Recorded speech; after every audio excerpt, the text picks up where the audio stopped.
Oh, there we go. Recording is going now.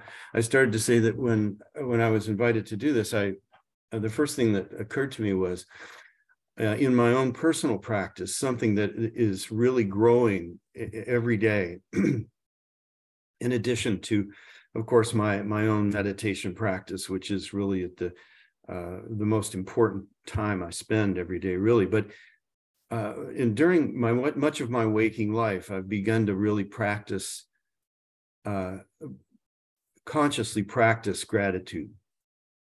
Now, I know this is something that I'm sure many of you have done from time to time, but it's become more and more of a consistent remembering for me.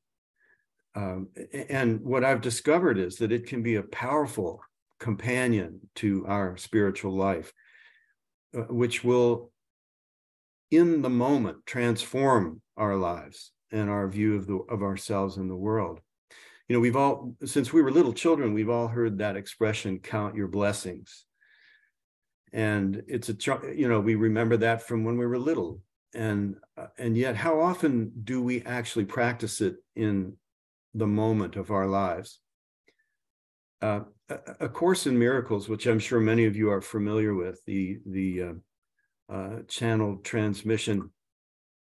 A Course in Miracles says that every moment of our lives, we have a choice between a grievance and a miracle. In every moment of our lives, we have a choice between a grievance and a miracle. And we can cultivate the direct experience of miracles through the practice of gratitude. And much like, our meditation practice, the more consistent we are with that practice, as in meditation, the disturbed state becomes more and more the exception, and the coherent, awakened state becomes more and more the rule. So it is with gratitude. It is cultivating a state of being, of consistent being. Gratitude is different from positive thinking. We've heard that expression, where in that it is conscious, open appreciation of what is in our lives at any moment. Sarah's friend and mentor, Byron Katie, uses the expression often, loving what is. And this is really the same as remembering to be grateful. Because when we begin to become grateful, we mitigate what may be an often habitual tendency to default to what we think we may lack or what we think may be missing. And when we default to that sense of lack or something missing, it creates a separation from us with everything that is.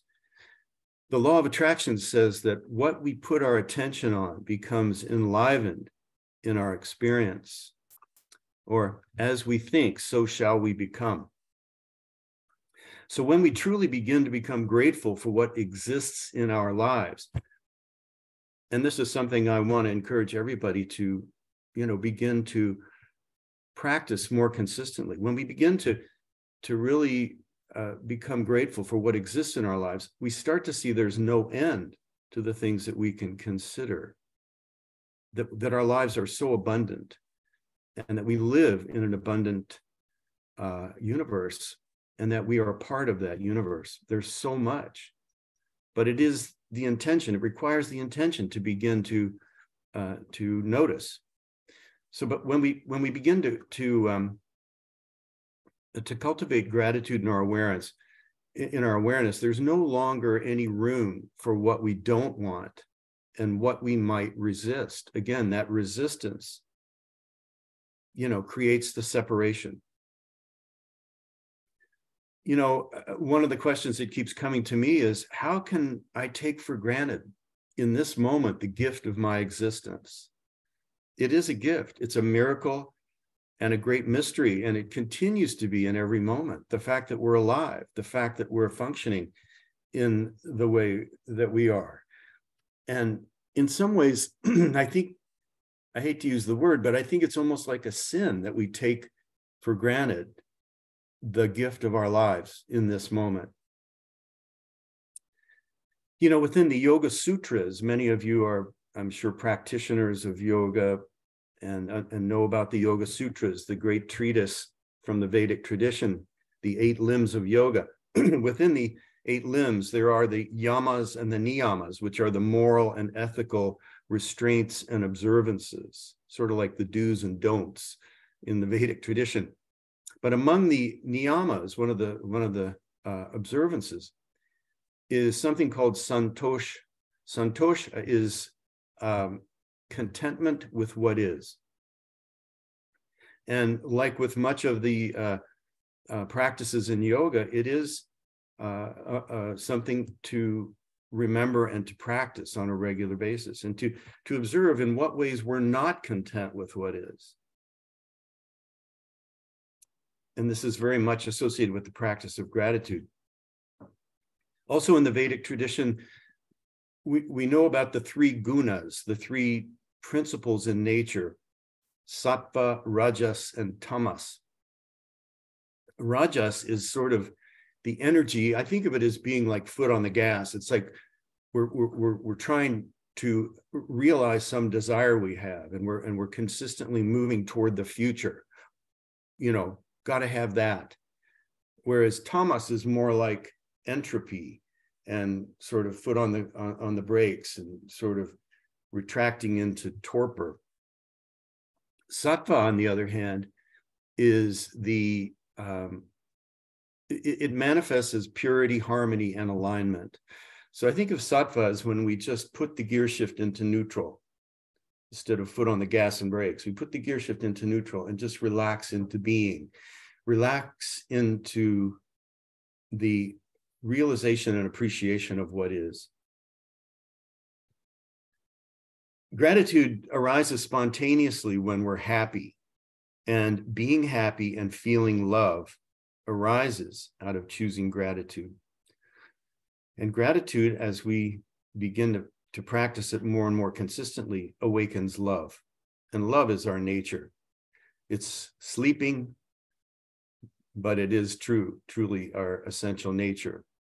And that's what we're all here to do, to awaken our true nature, awaken to our true nature as love.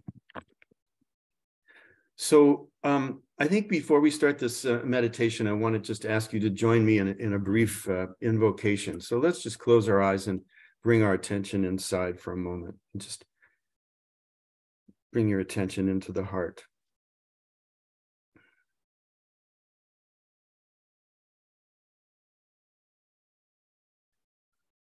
Sahana vavatu, sahana bunatu, saha viryam karavavahai, tejasvina vaditamastu, mavid vishavahai.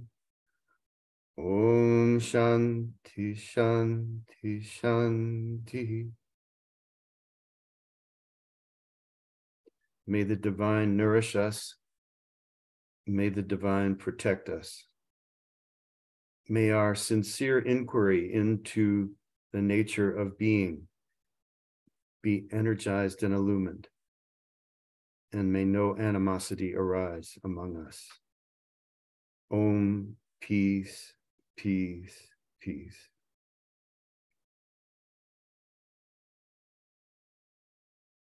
And now, continuing to have that sense of presence, let's begin to bring our attention into the heart.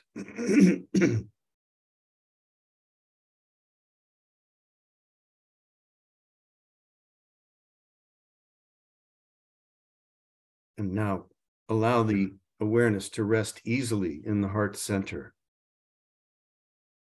And just begin to feel the pulse, the movement of the circulation.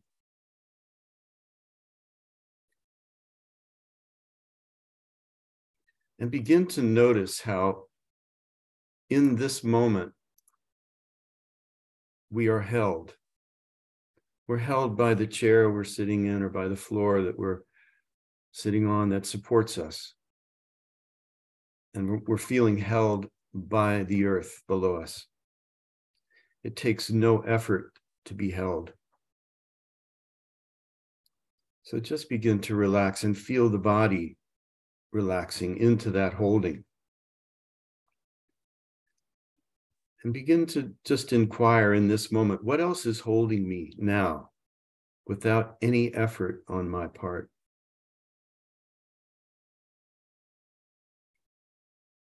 Now let's begin to hold simple gratitude in this moment for our life. That is unlike any other moment. This moment now is a gift.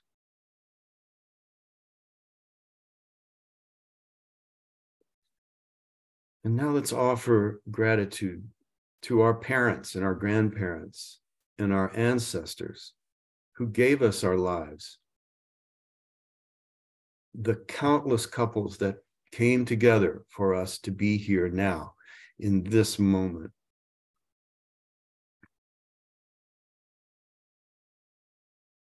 Now notice something beyond our effort that is giving impulse to our heart to continue its beating moment by moment since we began in the womb. What is that something that gives impulse to our heart to continue to beat?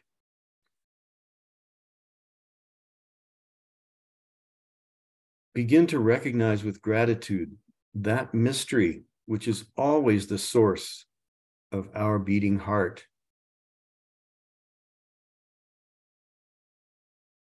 Begin to feel gratitude now for our own unique heart, which has been given to us, and recognize how our heart sends blood and nourishment to every part of our system.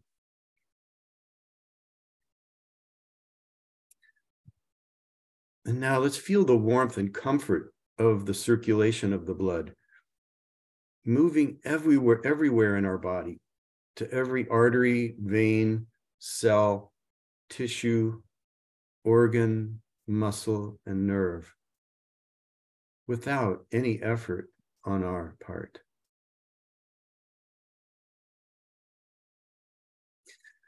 Feel with gratitude the warmth of our circulation, that tingling sensation that we recognize as the blood flowing now into the bottoms of our feet. And feel with gratitude the area we call our feet, upon which we stand and move in the world. No effort to feel the feet, only awareness. I'm grateful for the toes and the bottoms of the feet, the tops of the feet, and the ankles, all of which carry and balance the weight of my entire body.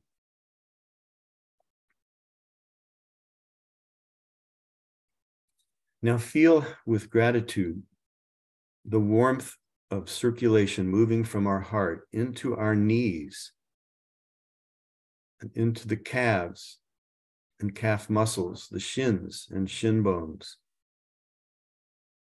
and into our thighs and the backs of our thighs.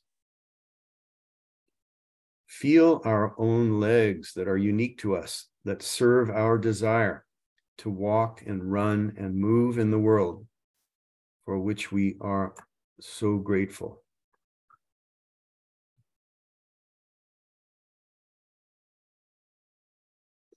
I'm grateful for the warm circulation moving through my heart, into my hands and wrists, my lower arms, my upper arms. I'm grateful for the sense of touch.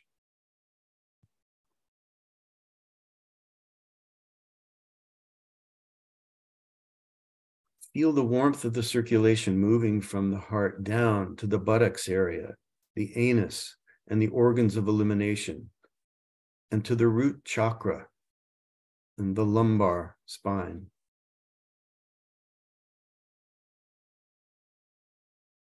I'm grateful for my generative organs through which the gift and miracle of life can become manifest. And I'm grateful for the joy of all of my creativity,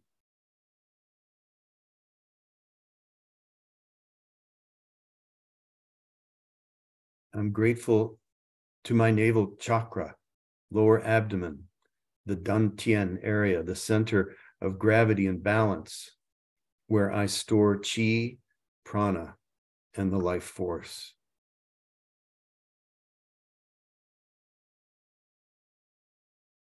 I'm grateful now for my heart, bringing the blood into my stomach and all my internal organs, and to my lower back and kidneys and adrenals. Feel the circulation there. I'm grateful for my solar plexus, diaphragm, ribs, and rib cage. And I'm grateful for my shoulders and shoulder blades and the upper back and thoracic vertebrae and my chest and heart and lungs.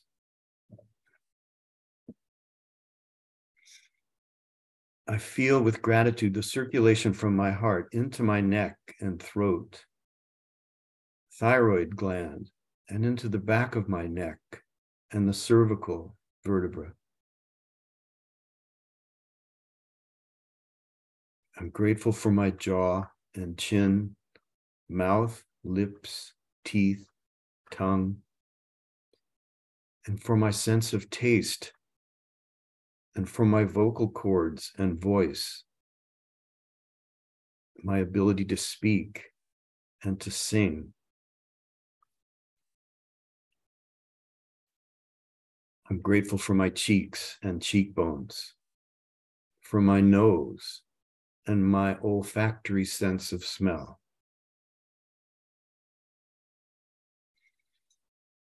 I'm grateful for my eyes, my sense of sight through which I perceive light and color, and my eyelids, which allow me to meditate and rest and sleep.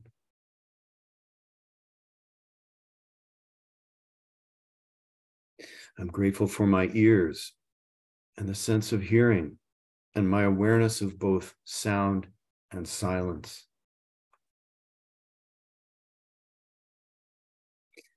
I'm grateful for my whole head and the miracle of my brain functioning. I'm grateful for my whole body. In this moment, I am grateful for the gift of breath and oxygen that is always available, bringing fresh life and prana.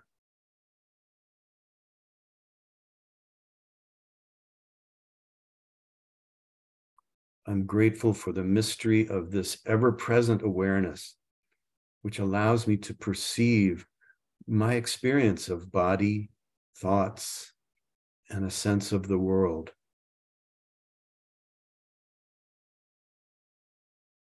I am grateful for this sense of I am.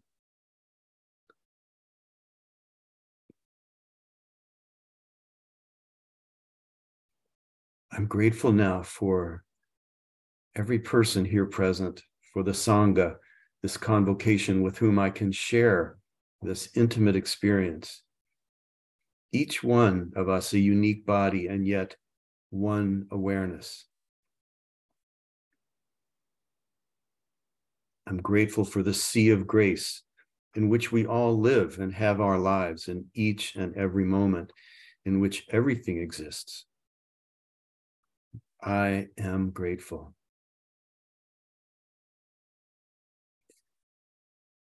Now, take a moment to consider what in our own immediate awareness right now we can be grateful for.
There is no end to what we can be grateful for in any and every moment of our lives.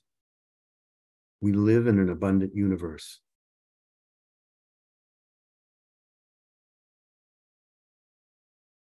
All we need to do is be aware.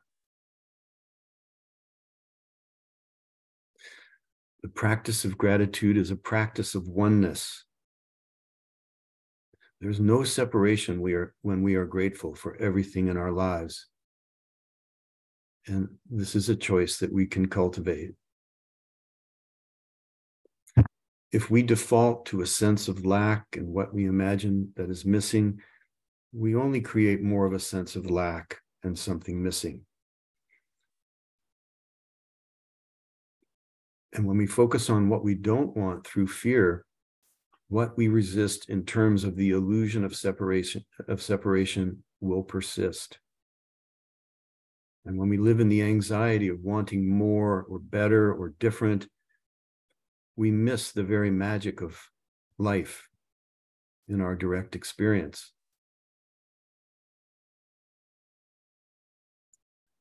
One additional way to come to a state of gratitude is to imagine what our life would be like if everything we have was suddenly taken away. And what would our life be like if everything was once again restored?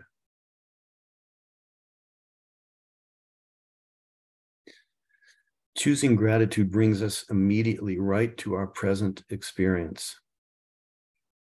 And we may choose this and discover this for ourselves.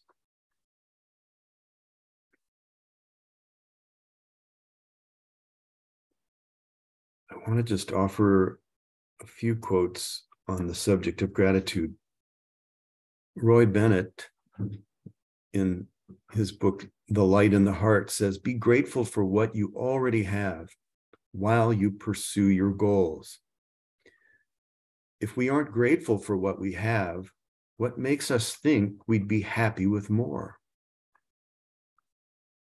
And Alphonse Carr, in A Tour Around My Garden, says, "We can complain because rose bushes have thorns, or rejoice because thorns have roses." Epictetus, the Greek philosopher, says, "Do not spoil what you have by desiring what you have not. Remember that what you now have was once among the things you only hoped for." They are wise people who do not grieve for the things which they have not, but rejoice for those things which they have. Seneca, the Roman philosopher, said, "True happiness is to enjoy the present without anxious dependence upon the future, not to amuse ourselves with either hopes or fears, but to rest satisfied with what we have, which is sufficient, for he that is so wants nothing." The greatest blessing of mankind is within us and within our reach. A wise man is content with his lot, whatever it may be, without wishing for what he has not. And from Winnie the Pooh, Piglet noticed that even though he had a very small heart, it could hold a rather large amount of gratitude.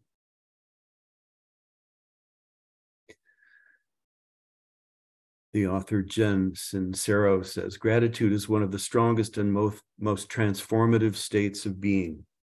It shifts our perspective from lack to abundance and allows us to focus on the good in our lives, which in turn pulls more goodness into our reality." It's the same as the law of attraction. What we put our attention on becomes enlivened, and we spontaneously attract more of the same. Will Arnett, an actor who I really like, says, "I am happy because I'm grateful. I choose to be grateful. That gratitude allows me to be happy." And another author, Melody Beattie, says, "Gratitude turns what we have into enough and more. It turns denial into acceptance chaos into order, confusion into clarity. It makes sense of our past. It brings peace for today and creates a vision for tomorrow.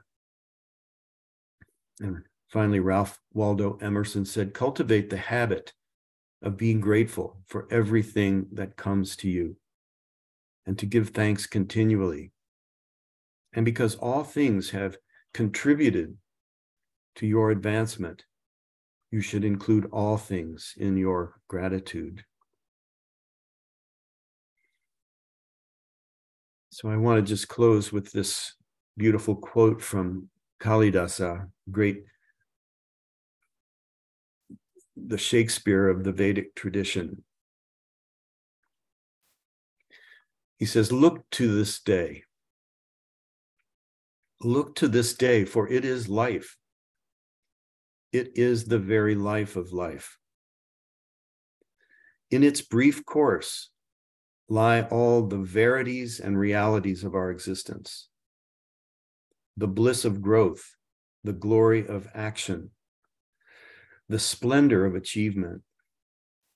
These are all but experiences in time. For yesterday is but a dream, and tomorrow only a vision. And today, well lived, makes yesterday a dream of happiness, and every tomorrow a vision of hope.